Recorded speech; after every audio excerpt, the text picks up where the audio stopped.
जल्द से काम चलिए भयो लाल चुनरी हमा के चढ़ियो जल्द से काम चलिए भयो लाल चुनरी हमा के चढ़ियो जल्द काम चलिए भयो जल्द काम चलिए भयो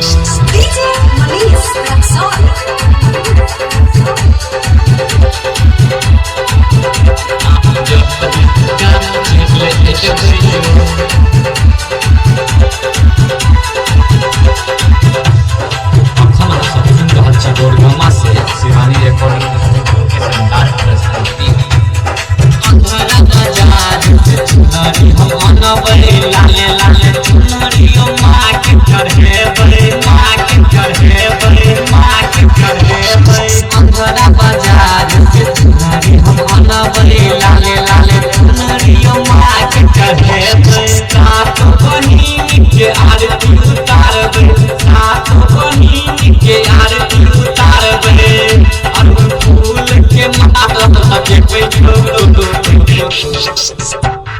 जल्द से गाँव चले भयो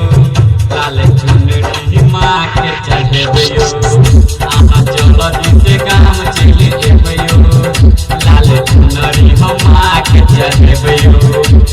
जल्द से गाँव चले DJ Malis Rexon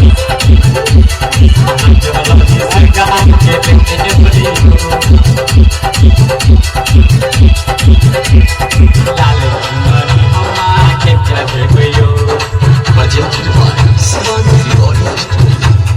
चंदन दिला तार लिखाई पर कहानी दुलार पर समिया गावा सुन महारानी